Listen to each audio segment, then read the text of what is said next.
All right, so my name is Jaylen Cates. I am the policy director at the Carolina Farm Stewardship Association, and I am a member of the community strategy team. And I'm a member of the North Carolina Food System Advocacy Coalition. We have some members here. You're going to hear all about the work that this coalition is doing and the work that we're doing on the Farm Bill. So this session is going to be a Farm Bill 101 run through for you all who don't know about the Farm Bill. And we're going to talk a little bit about how we're engaging in it, talk about some marker bills, and then we're going to have some questions for you all. So I'm going to hand it over to Bobby real quick. I'm joined by Keith Sexton, Keith Waverham, Jessica Burroughs, Bobby Jones, and I'm going to hand it to Bobby. Hey, Bobby. Hey, how's it going? Jaylen forgot to tell you about the quiz at the end of the presentation. Everybody ready for the quiz? Okay. I'm Bobby Jones, and like Jaylen, I'm a member of North Carolina Food System Advocacy Coalition. I want to first start by welcoming all of you. Glad to have you here. We're doing something really exciting. About 2 years ago, we started a coalition, and we're excited about it. And we want to share some information with you today, as well as delve into the Farm Bill. We are a very diverse group with all various backgrounds. We have people that are farmers, we have people that are in the banking industry, we have people that are environmental justice, all over the place. Okay. But what we're all consistent about, what we all agree upon, no matter what silos we come from, we are plugged into sustainability. We have embraced sustainability. In addition to that, we've taken it a few steps further. We decided that we're going to take the real hard lean into all of the things that our individual disciplines kind of has used to separate us. Okay, whether that be economics, whether that be racial equity, or whatever. We're taking a heavy lean and we're having those conversations because we know in order to be a viable coalition that's doing the things that we need to do, we've got to have those conversations. How can we talk about the Farm Bill without looking at that through a racial equity lens? A bill that's dealing with land, all the land which have been taken from indigenous people. How can we talk about the Farm Bill without looking through a racial equity lens when we talk about the labor that was provided in farming hundreds and hundreds of years of free labor by people that I'm a descendant from? So we're very excited about what we're doing. We want to invite you to be a part of it. And we like to say that as a coalition, we meet at the 3P connection: people, the planet, and the public policy. So what I'm going to do now is I'm going to let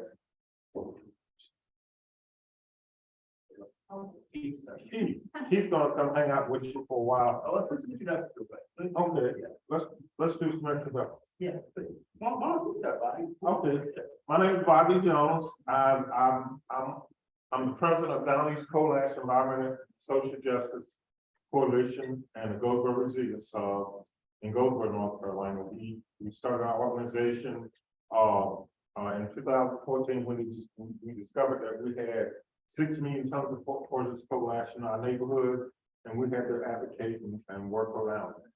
So I'm the president of that, and I bring that to the coalition. And I'm excited about engaging in conversation with folks that are farmers, with folks that are bankers, that type of thing.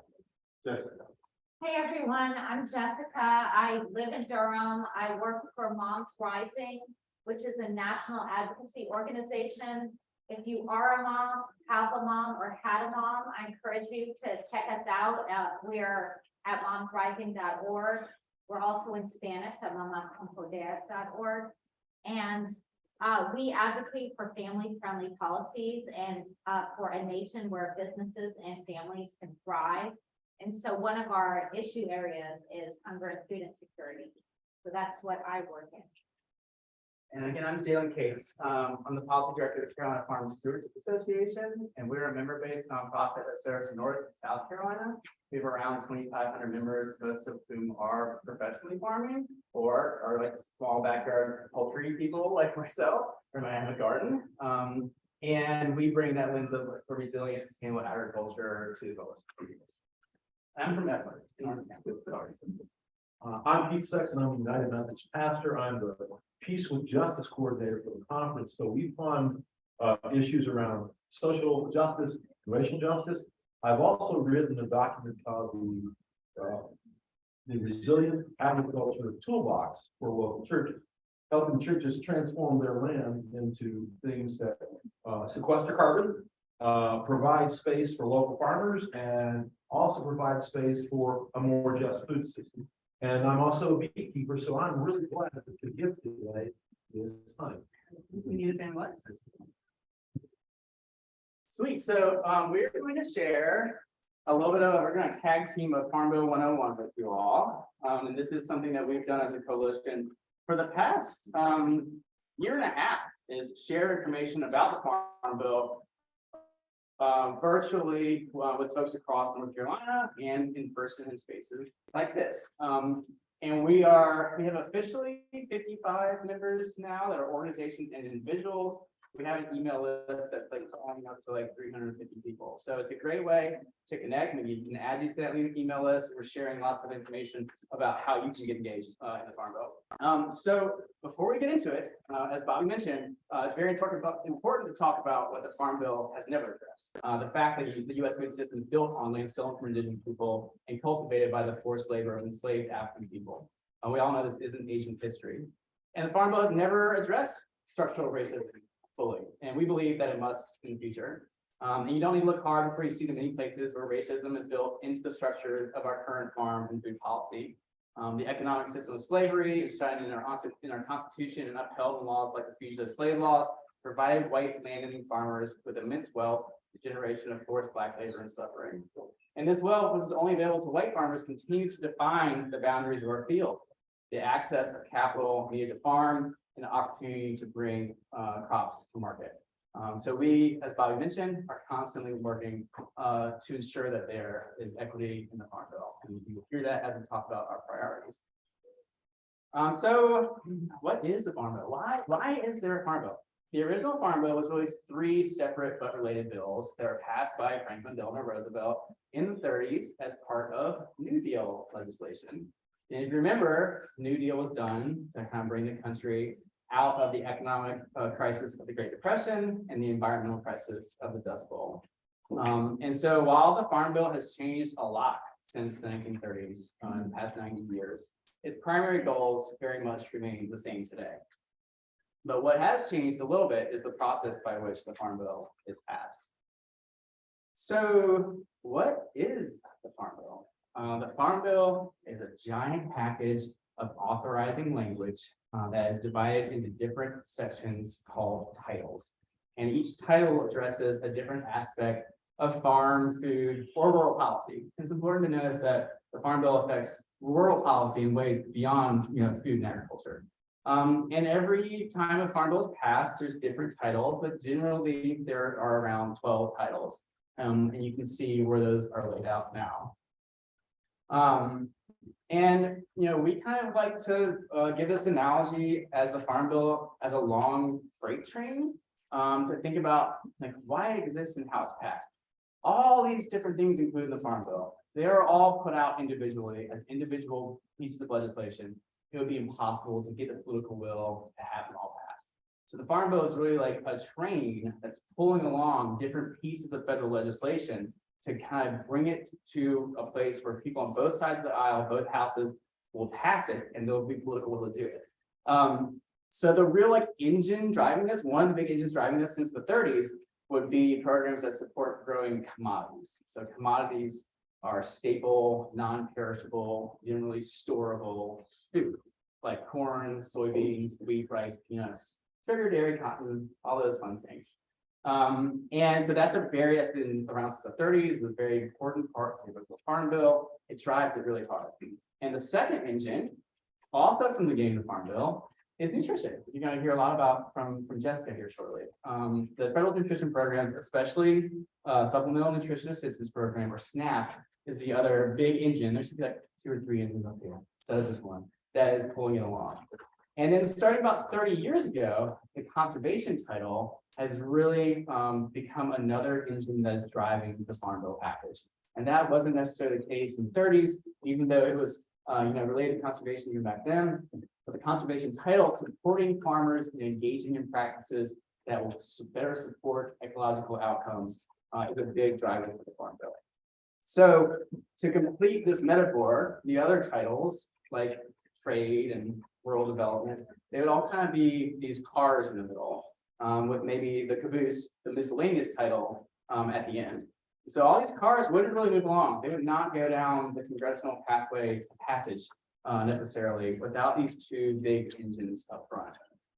And so that's the Farm Bill process is a long process of coming to consensus around or coming to consent around where the Farm Bill is going to go. So this conversation, even though it's due for reauthorization in October 1st, conversation has been happening for about 2 years already now. We've been talking about it what seems like a while.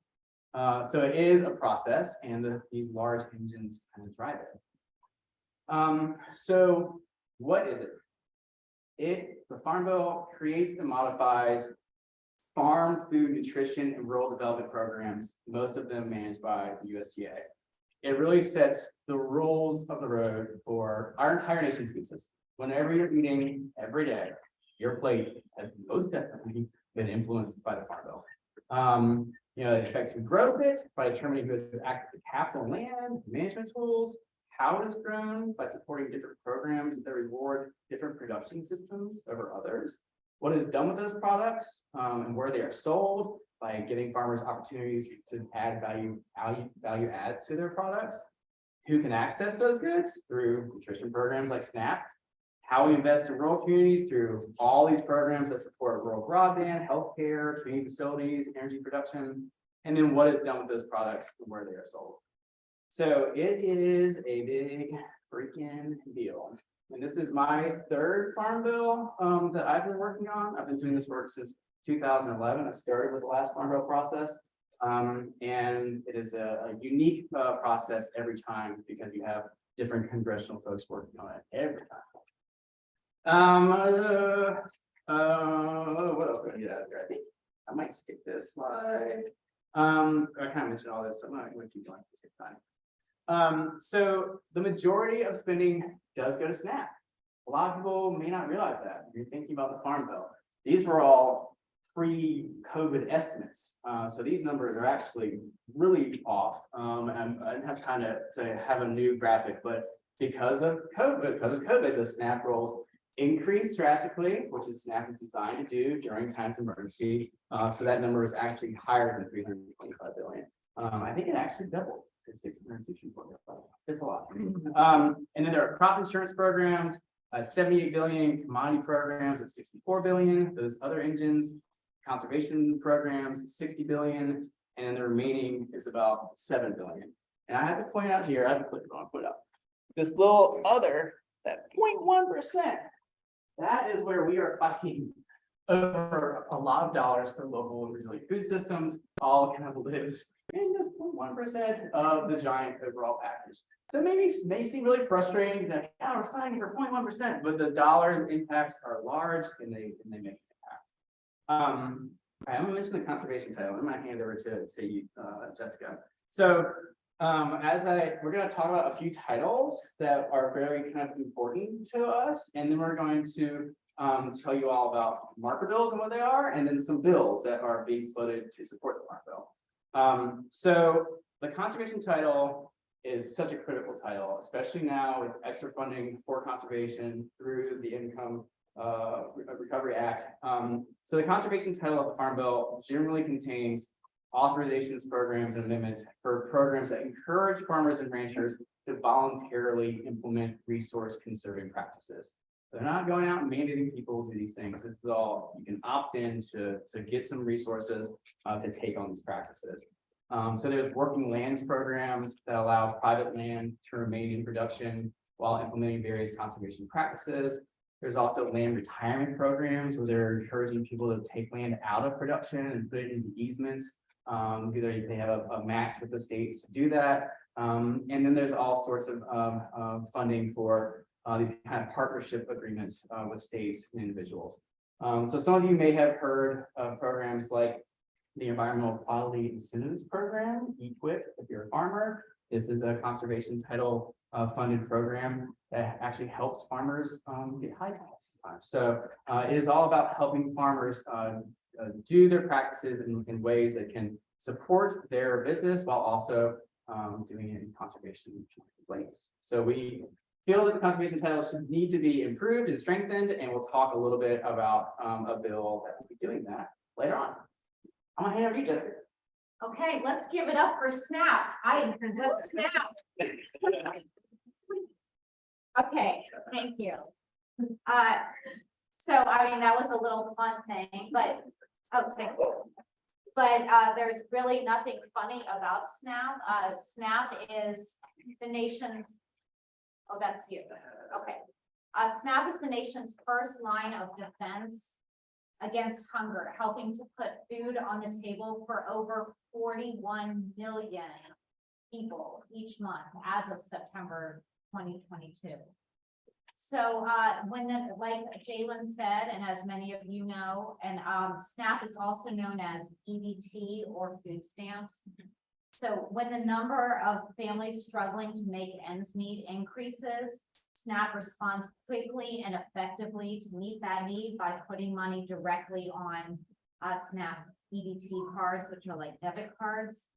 And just as a sense of what SNAP does compared to the charity sector, SNAP provides roughly 9 meals for every 1 meal provided by Feeding America food banks. So we can't charity our way out of the hunger problem. Oh, wait. Yeah. I kind of went overboard. I said more than I was supposed to. Okay. Oh, well, okay. So I went ahead, but just backing up, I got really excited about SNAP. So just in the nutrition title, SNAP is the biggest driver. There is also the Emergency Food Assistance Program called TFAP and Commodity Supplemental Food Program called CSFP. Okay. Okay, he was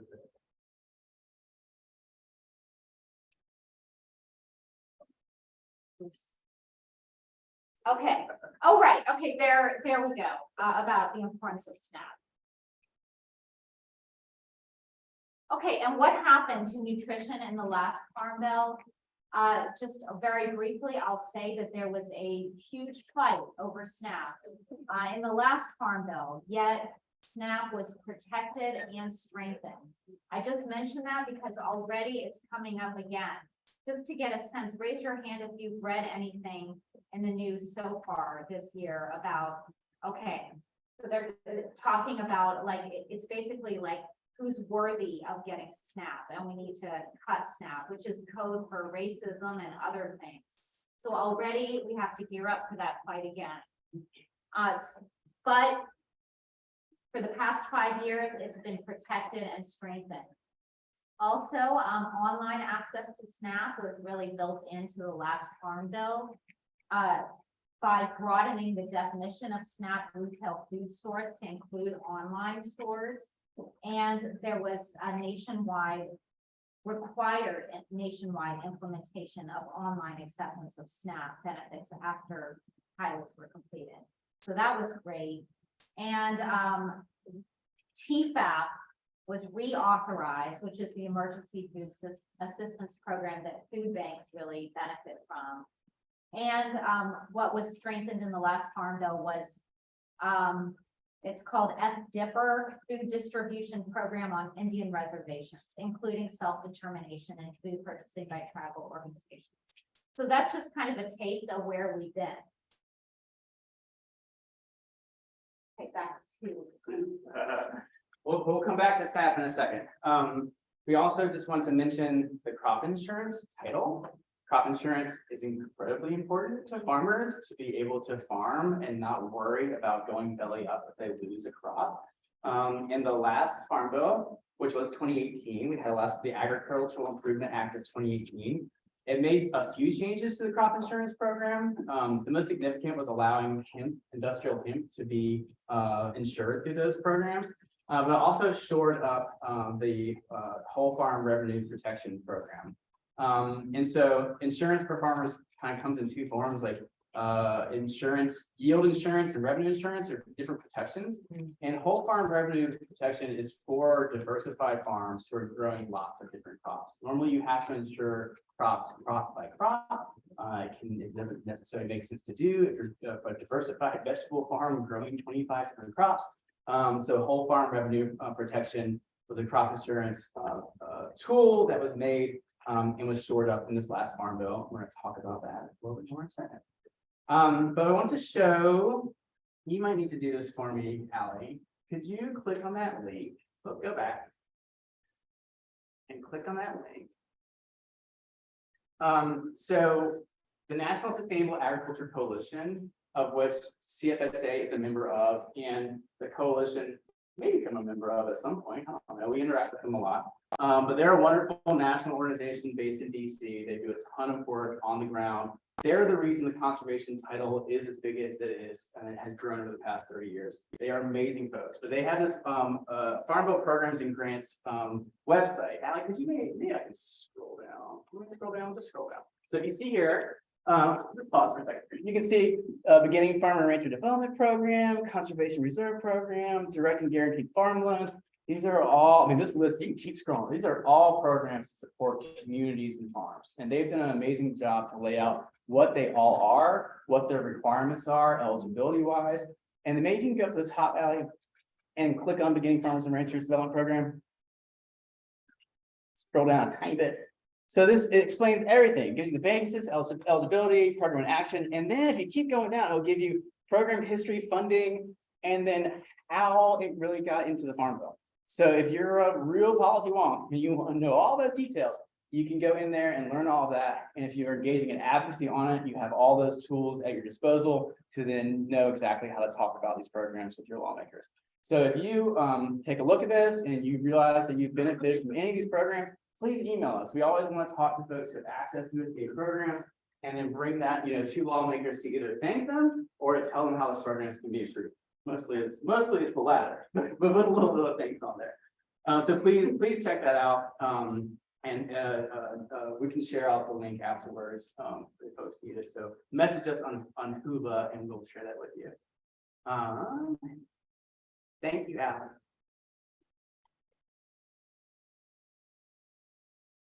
You can get slide 17. That'd be fabulous.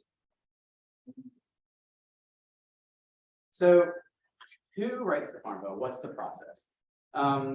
Right now, it is starting to be written by the House Agriculture Committee. The House Agriculture Committee writes it on the House side. The Senate Committee on Agriculture, Nutrition, and Forestry writes it on the Senate side. So this is, how bills are made. Each chamber drafts its own version, its own separate versions. This means there's usually two legislative processes happening around the same time. They'll do a bunch of hearings around the country to get input as those committees. They'll give members of Congress the opportunity to hear from expert witnesses as well. And then they start to really draft the bill based off of what they've heard. In North Carolina, we have Congresswoman Alma Adams, who serves the 12th district of Charlotte. She is a ranking Democratic member of the House Ag Committee. She was a co-chair before it flipped to Republicans. So she is an amazing Farm Bill advocate and really cares passionately about SNAP and about farming. Congressman David Rouser, he's a Republican from the 7th district, serving the New Hanover County area. And he's very important in the Farm Bill process this year, especially because Republicans control the House. And we also have Davis, who's your representative, right? That's right. And he is in District 1.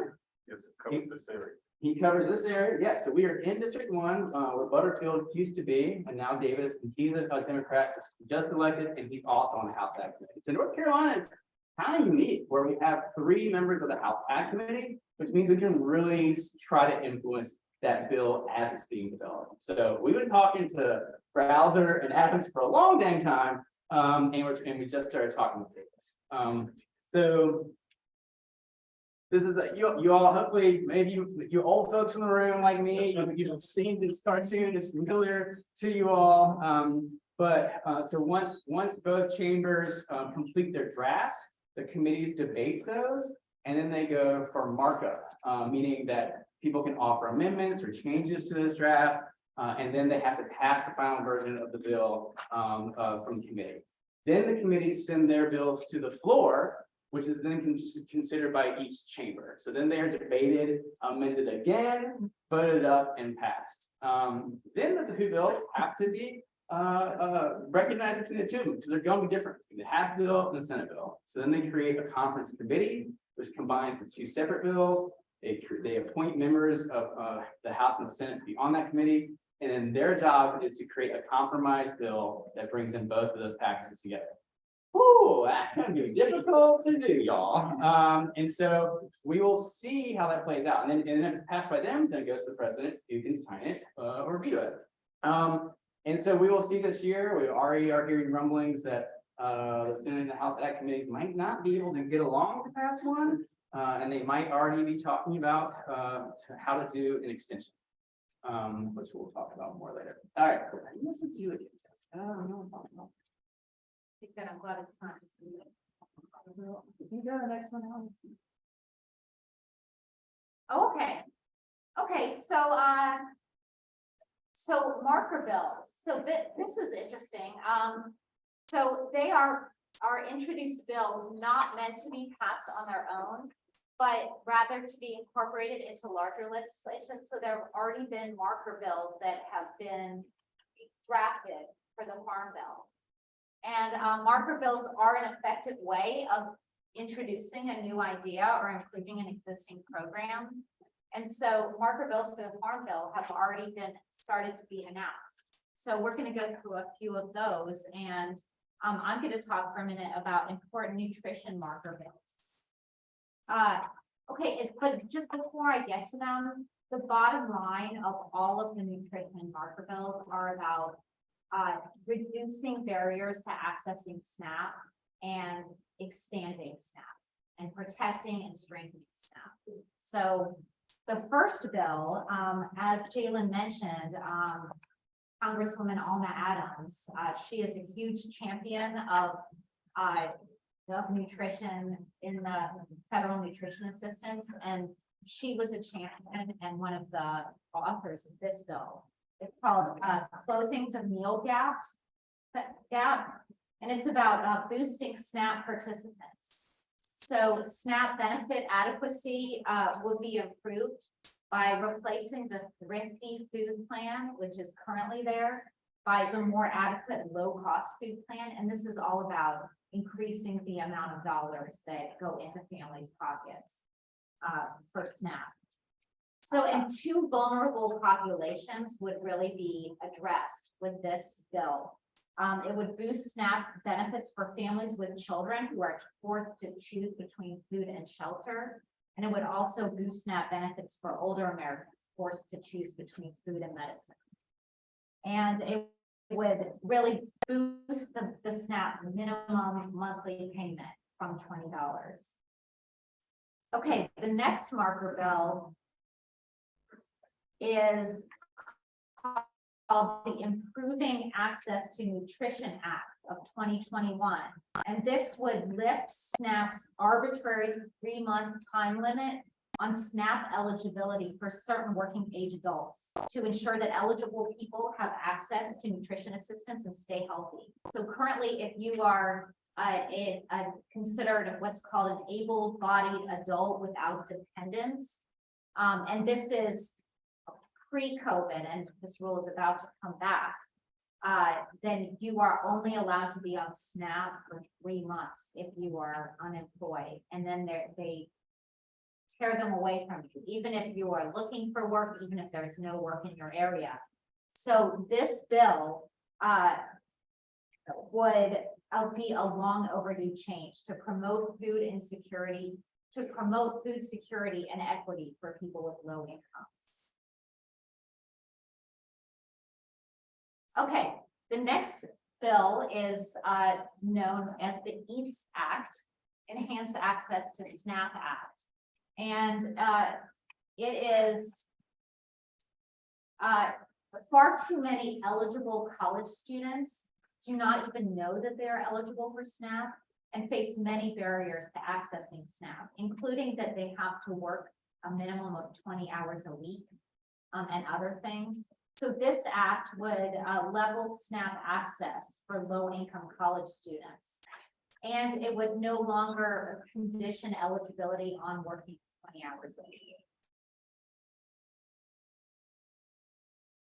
Okay. Two more. One, this is the SNAP Plus Act, would afford SNAP customers broader choices available to other food shoppers, namely the ability to buy hot food via SNAP, which is not accessible to SNAP recipients now unless it's disaster. But this just, it's more dignified, giving SNAP participants more choices. Okay, and the last one I'll mention is Lift the Bar Act, which is that immigrants who become citizens have to wait 5 years before they're eligible for SNAP. So this would lift that waiting period and restore eligibility and access to critical services for immigrants with sponsors. So I just wanted to add that additional proposals, so all of those are separate bills, but they would be, they're being advocated on, and we are working hard to get all of those in the Farm Bill. Not mentioned bills would include more equitable access to SNAP, including for residents of Puerto Rico, American Samoa, and the U.S. Virgin Islands, as well as for formerly incarcerated individuals. Okay. Don't know who's next. Okay.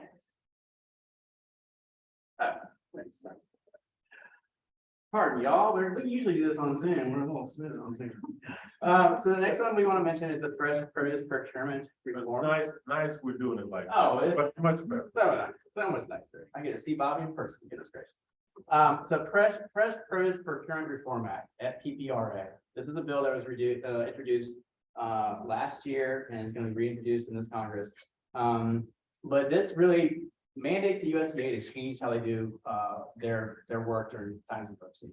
We learned a lot. We heard in the last session about local procurement. We learned that when folks were experiencing COVID emergencies and people were needing food, that trucking in food from across the country and bringing it into those communities may not have been the best thing for the people who needed the food or for the farmers in their community that were also trying to get rid of food. So this really instructs USDA to work with local distributors during times of emergency, prioritize BIPOC producers, and really change the way that USDA does their emergency food procurement. So we are all about this, and it seems to be getting some bipartisan support. Folks just want to know how we pay for it. That's always the case in any situation with legislation. So we are very excited to hopefully see this gain some more traction and actually be included in the next Farm Bill.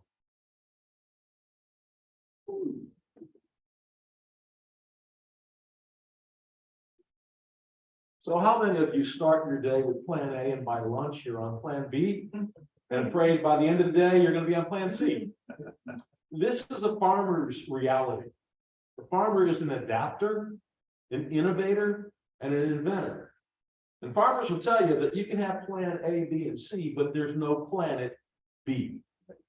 This is what the Farm Bill Resilient Act is about. I'm excited to have read all 186 pages twice. The first time I fell asleep about page 121. But what I'm excited about it is it's really trying to increase three things. If you remember nothing else from my 5 minutes, it's research, resources, and support. Those three things are what's in the bill. And one of the things I love is they're trying to increase by 3 times the amount of investment in research by 2030 and 4 times by 2040. I was just remembering about 28 years ago, I put 2 quarters under my daughter's pillow when she lost a tooth. And she came to breakfast mad because her friend had gotten a whole dollar the day before.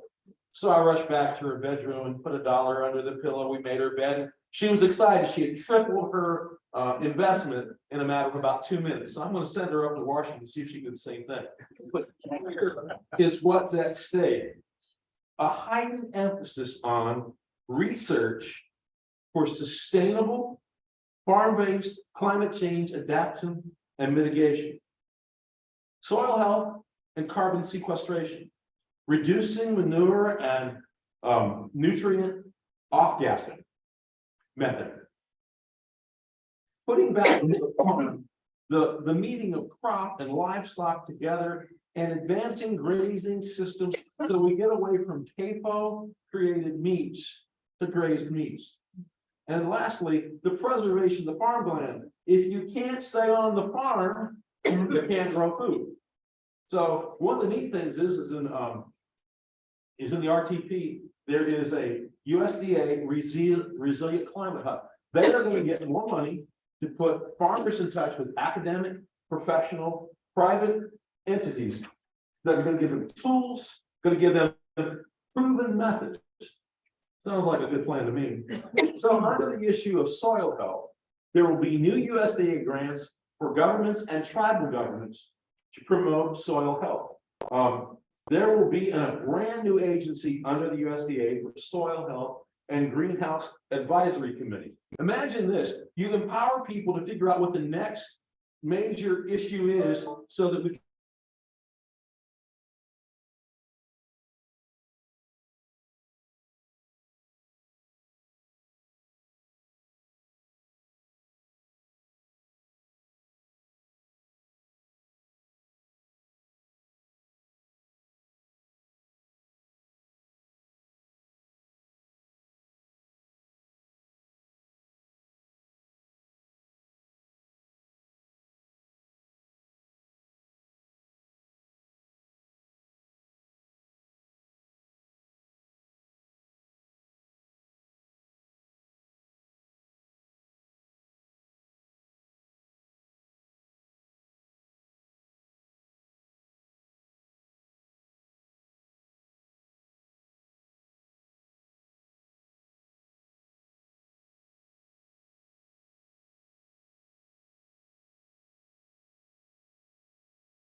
producers to get their meat into processing streams.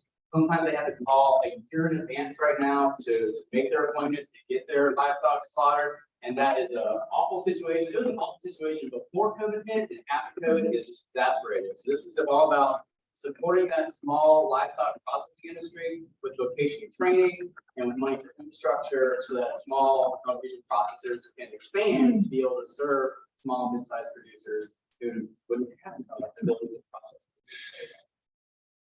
All right. We're getting close to getting done with the 101, starting to have a conversation with all. Sir, can you get next, Alex? I mentioned this earlier, I'm not going to mention it again. Full farm record projection, crop insurance recommendations. We're on the road sharing this information, y'all. Last week we shared this at the Organic Commodities and Livestock Conference. So there is one thing we want to mention. We also want to put a caveat that this is not our area of expertise. We have David Beck, who's a member of Self-Help Credit Union. They're a strong member of the coalition, and David has really been leading the charge to look into some recommendations for the credit. So farm credit, who's familiar with the farm credit system? Oh yeah, okay. So so there is a push that David is leading. He's been talking about. There are other so the farm credit system in this country is fully backed and subsidized by the federal. If they lose any loans, government pays them back. Pretty sweet deal to be in as a trader. You have a similar situation in the housing industry. In the housing industry, those creditors are required to give back 10% of their profits to an overarching fund that can be used to support housing across the country. That is not done with farm credit. So even though farm credit is GSE, a government-sponsored enterprise, they are not mandated to give back that money, and that money is typically paid back to the farmers that are members of the credit. So if you're getting a loan from farm credit, you get a member of them, and you make a benefit at the end, depending on how their profits are doing. So there's a suggestion that some people seem to be on board with about requiring farm credit to give back that 10% that can be put into a large grant fund that should be used to create more equity in the food system and potentially used to give to folks who maybe not be able to access farm credit. I've gotten to that point. So I'm not going to go any further than that, or else I'm going to start saying things that are wrong. But David Beck is pushing on this, and it seems like there are some folks who are agree with him at the federal level and are interested. So we'll see where that goes. Yeah. Next slide. Hi, Jen. Hi. Go. Actually, keep on going down to slide 35.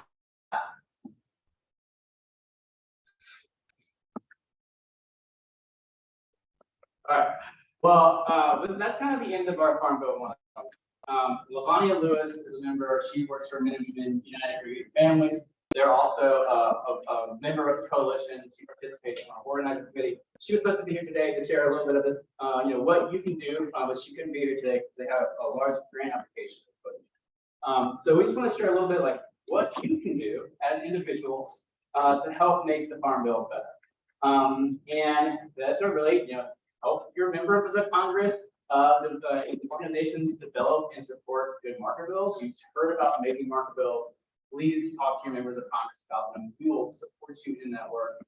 You can also go to your members of Congress and say, we need a different bill that does this thing in the food and agriculture that we don't see happening. And CFSA has actually done that work to draft bills with them.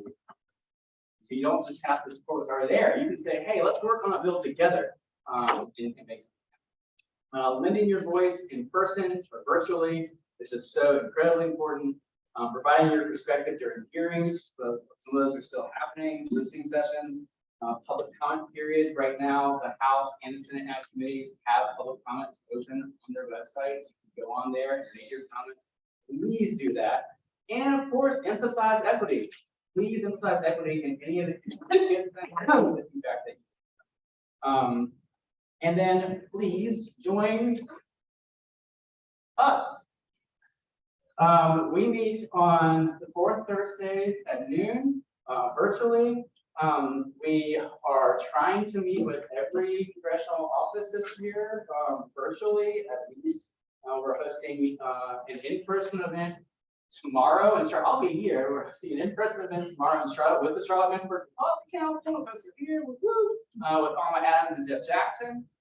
So please connect with us to find out how you can engage in these opportunities. I want to ask some questions of this group here in a second, so y'all can hear exactly how that goes. But this group is an amazing group that really is supporting each other in doing that kind of advocacy and really creating spaces where people can learn about engaging federal advocacy. We'll do calls, virtual calls with the lawmaker, and have 15, 20 people on there sometimes from all across the state doing all sorts of work in the food system with like 6 to 7 folks from the district. You know how impactful that is for Congress folks and for legislative aides to show up and be like, hey, what's this group online that all wants to talk to me? And here's 6 of them from our district, and then a bunch of folks love the state work is impactful. When they hear that there's 55 members of this coalition, they will listen to us and they love it. So please, you can connect with us on the Who app, and you can Brett Bradburn and Bobby are paid coordinators and organizers for the group. Brett will connect you with our calendar, connect you with the email list, and then if you are interested in doing that type of virtual meeting or in-person meeting for lawmakers, hook up with Bobby and we'll figure out a way to support you. So that was like fast and dirty. Farm Bill 101 with lots of information. We want to see if y'all have any questions before we keep it going. So what questions do y'all have about the Farm Bill? You know.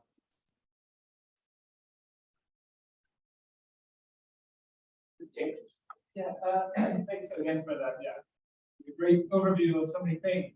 But I'm curious, is there any way to like track or see what money comes from the federal all the way down to like your county or state? I'm kind of curious how, sometimes you apply for these sort of, but like, how do you know what money is sort of end up eventually into the state or county? A lot of that is granting, so you just have to really go to the USDA site to find out where they have delivered grants to.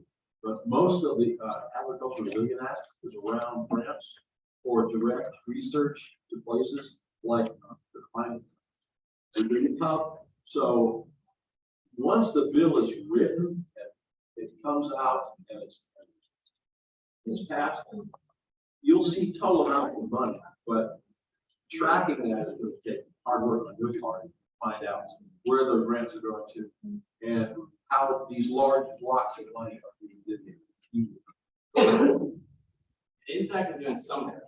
INSAC has some information about how those are being spent, but mostly you have to be like, oh, how much is the farmers market promotion program? Like, look up the farmers market promotion program grant, and then go to their last year grant cycle. And they have a whole list across the country of where it went. And so it's a pain, especially if you're trying to advocate for it. You're like, well, how much did Durham County get these programs? You literally have to look through all of this stuff. And sometimes that information doesn't go back very far. Like you can look like the past 7 years and it's hard.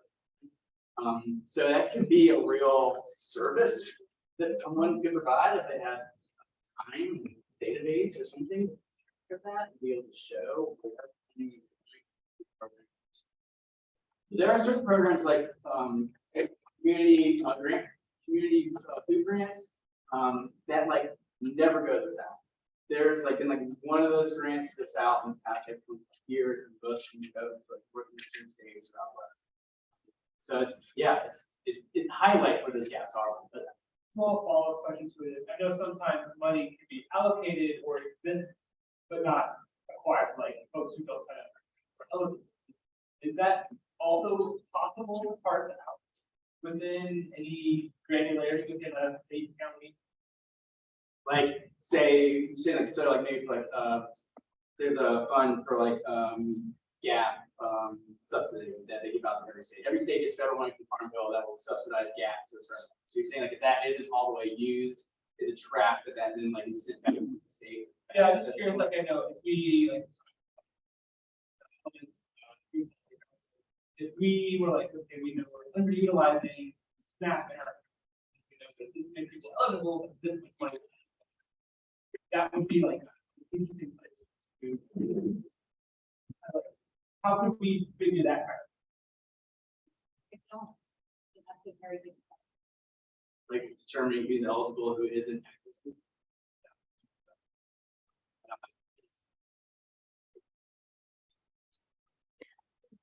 Yeah. It's what you push there, and it tells you what programs you qualify for. So you can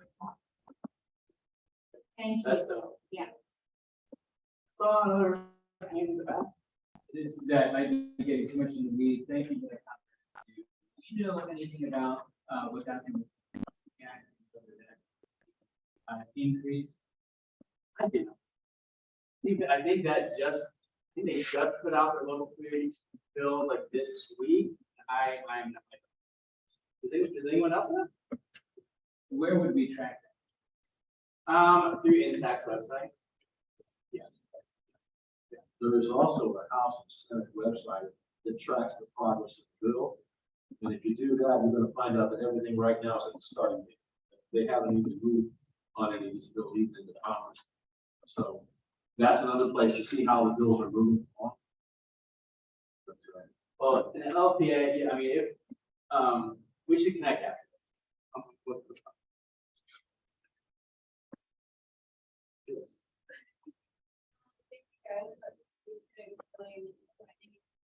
I was wondering, I know for some programs, like for example, libraries, funding is tied to how many people use service. Is that at all the case, like these programs that you know of, for example, for farmers try to use conservation programs, usually they would get more funding for those programs, or Yeah, I mean, I think that's a big problem with USDA in general. People don't know about it, they can't access it. That is inherently a problem with USDA and FSA. People don't know about it. They don't do a great job of marketing to all farmers of all kinds. And so if that's not getting out there and it's not getting accessed, then you're not going to be able to make a case that it needs to be. So absolutely, like that's like programs that are really good, and we know are really good, just always encouraging people to use them more so that it is the point comes across. These are needed programs, they're doing a good benefit, and they need to be funded. So that's a great point. So access and is huge. All right, we have it's great. well, so information access is a barrier, but are there other barriers like farms have to be a certain size or have a certain certification to access these benefits? Yes, those farms qualify for USDA. Maxine, you want to tell us a little bit about that? Oh, I'm sorry, I thought it was Maxine. I thought you were somebody else. So I apologize. Does anyone else have any experience with that? Trying to qualify as a farmer, trying to qualify for a USDA grant?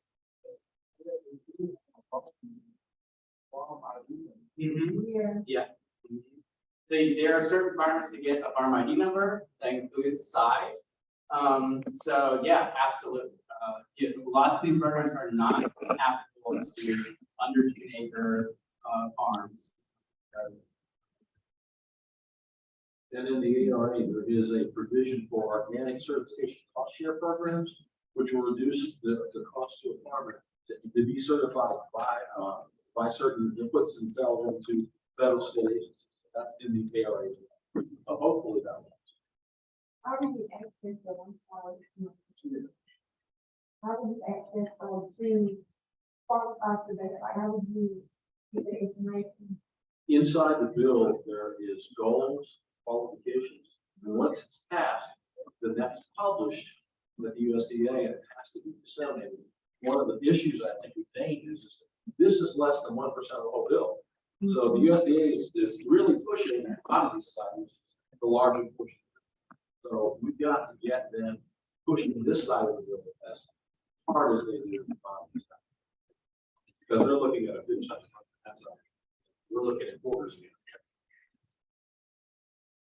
All right, we're gonna have some time for more questions. Chief? We're gonna have a question. Discussion on your- Okay, I'm Emily. One of the things that we have, we're working with Senator Poison to put in a marker bill in this Congress that will subsequently end up in part of the is to create an office of small farms. What we know is that 70% of all farms in this country are small farms. Small farm is defined by a farm that's 180 acres or less. We could start doing some of the programs from USDA based on acres, not on. We do a lot of them, we know who owns it. It just knows what we want.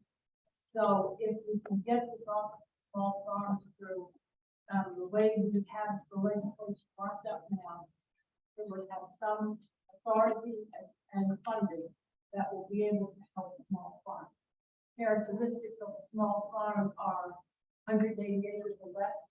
The operator tends to be in two categories: young, under 35, or 55 and older.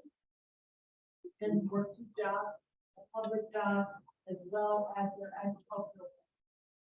They have limited access to technology. And I'm not talking broadband. I'm talking about the technology, climate smart with precision. They don't have access to that technology. They have equipment that tends to be 30 years of age or older, have it at all. And they tend to make $25,000 or less a year from their agriculture.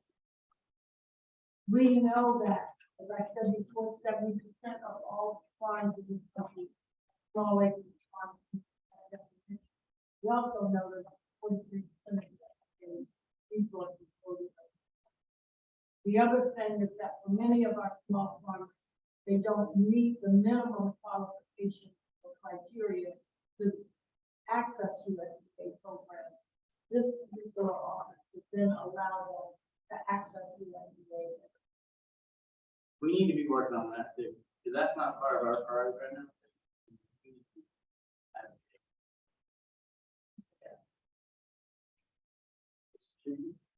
Yeah. So I apologize, Lavonia is.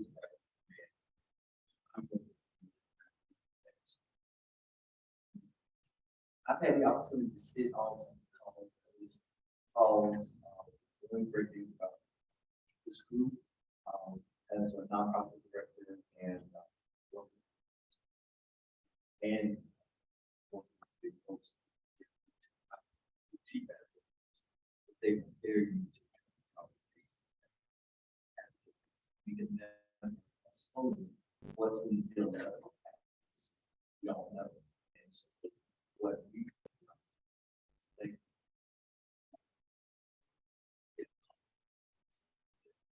is what to say. And everybody's so passionate. You may not necessarily get to speak to the elected official, but you will get a chance to speak to others. And Bobby, I just love his passion because he talks more around being knowledgeable about everything that no nonprofit care about. Particularly folks who look like us, we need to speak to themselves.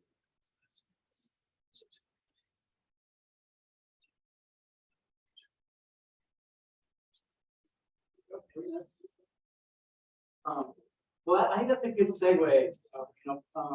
We kind of want to share a little bit about the group and how we operate and how we are so passionate and how we're also getting so much.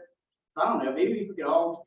I just wanted to ask each of you all, like, what's a really memorable memory or something that you feel like really important that's happened to the coalition in the past couple of years? Yeah, I'll start, and matter of fact, I just picked up for. One of the things that was most important in Georgia to me, I had to on Facebook here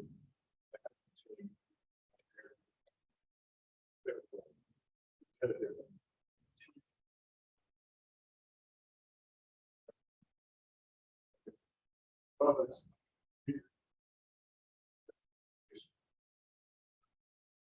Be like, wheels or creature in the community, whatever, with the team. And once we had those teams, we had those calls, like already. We call the representative or his office. And one of the, maybe we want to share this, everyone here, is that please be aware when we do that, it is a two-way street. What I mean by that is this. It's a very empowering and cathartic experience for the people that live in that community that make that contact. And guess what? It's an extreme benefit for the representative. So what happens? A relationship is developed, and information can be shared, and information can be received. Guess what? It's an influence in the process of this kind of community, right? So that has been enjoyable, just watching that happen, seeing the coalition members and the community members feeling empowered by having that relationship and seeing that they can share information. See, that was one while I just want to jump on another. One of the things that we do as a coalition, we have in-person events, but we actually go to a farm. We hang out at the farm, we do some identical chicken that you can imagine. And but I like turkeys and chickens. I don't eat meat, but I like that. Yeah. But one of my most favorite things I went to we had a chance to do a sustainable chicken farm and keep a whole bunch of chickens in the home. And the name of the chicken farm, y'all, is Fowl.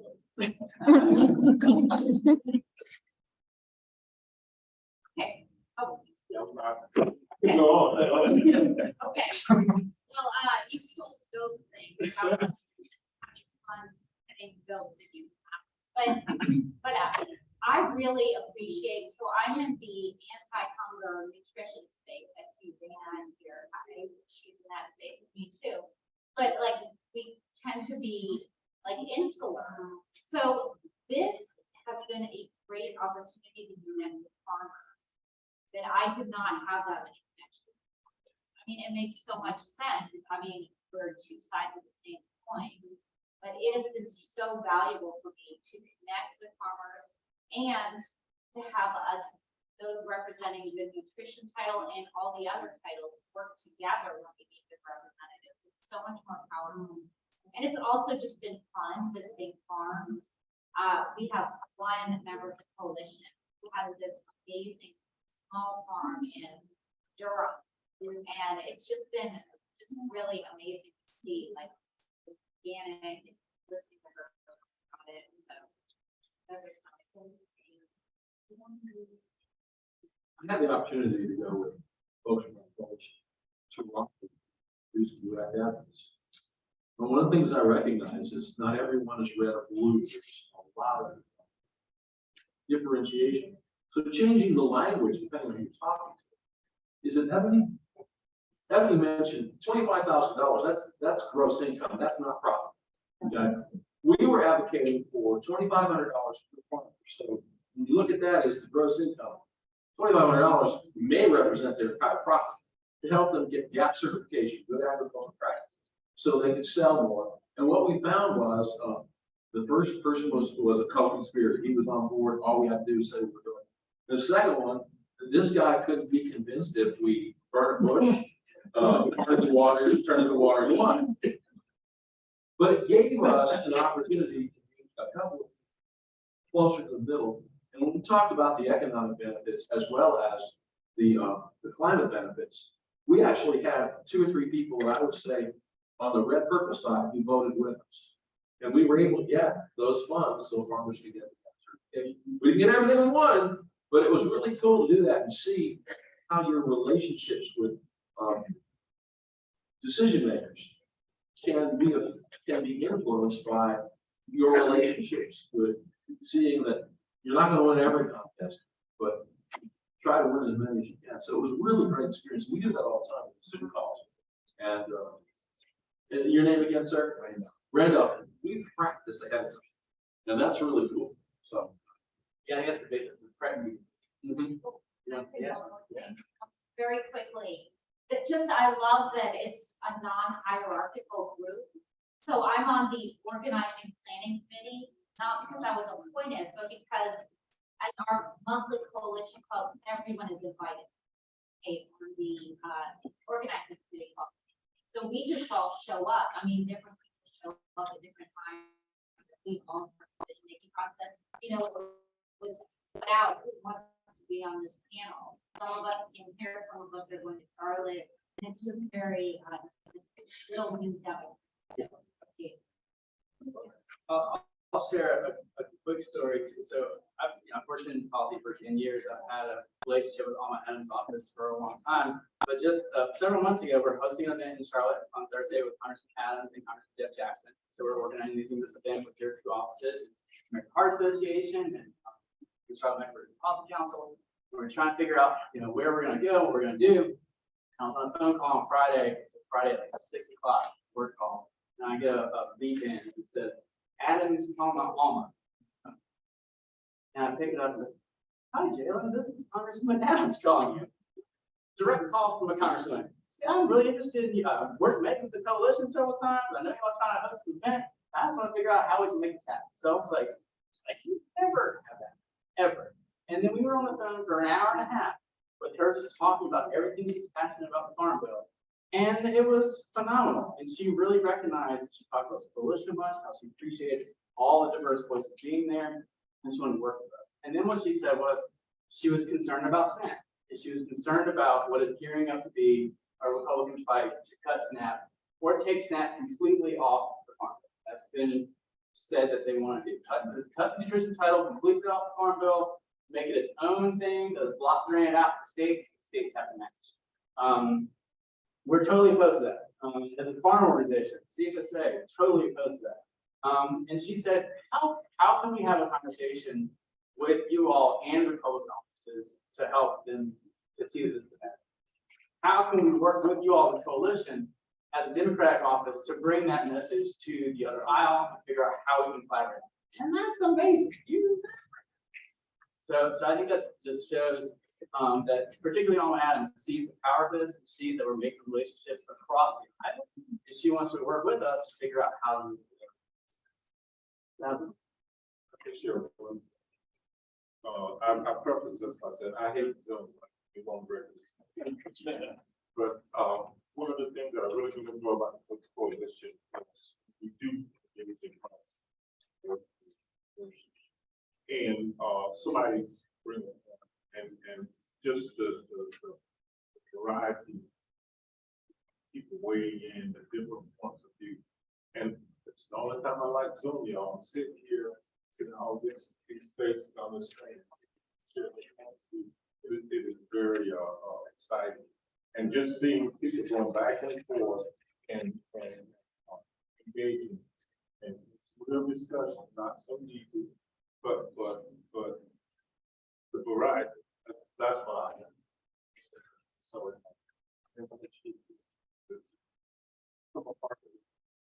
let your voice be a part of it.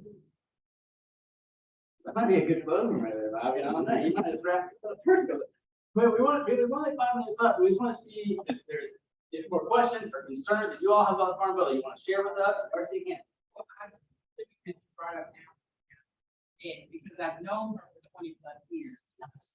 And she is truly a people leader, cares about the people and advocated for issues. I worked for many years ago when we were trying to raise the minimum wage.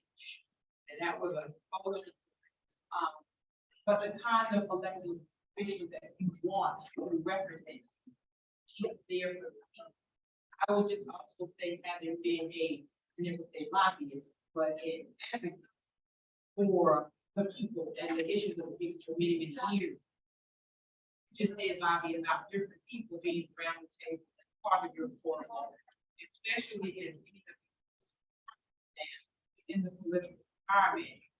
When I had issues, I went to a Republican champion my issues at that time, and Democrats would get on board and figure out how to work together.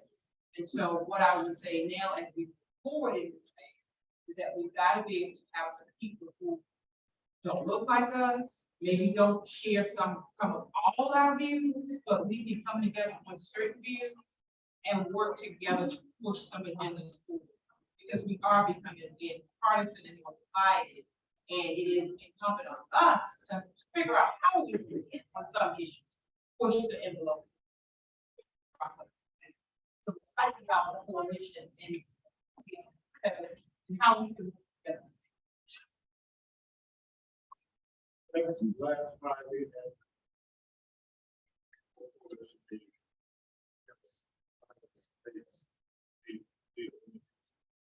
Space for women, which is here. Issue that we're currently, one of the persons here, which is today. I don't know if you want to say anything or share anything with this flag. 3 minutes. That you don't have to now. Go to that. Still. No, I just want to thank you for allowing me to be a part. It's my daughter Erin here today, and she fits all of what everyone about our farm. And so on our farm, we are trying to build our legacy history, and my daughter is leading the forefront. So we thank you all for advocating for our small farmers and farmers. Jaylen? I think we're done with the consensus. That's all so much.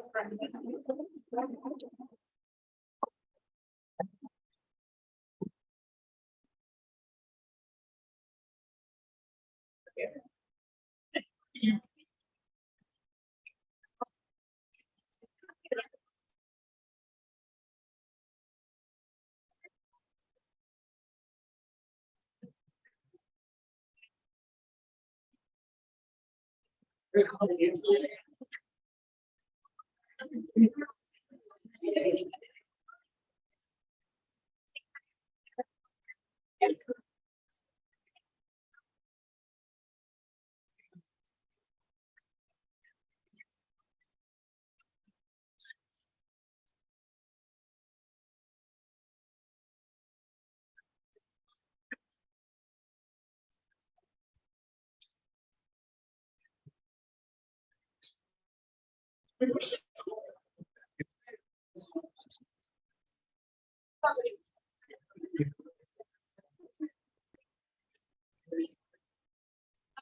It's never.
Yeah, yeah. Oh, yeah.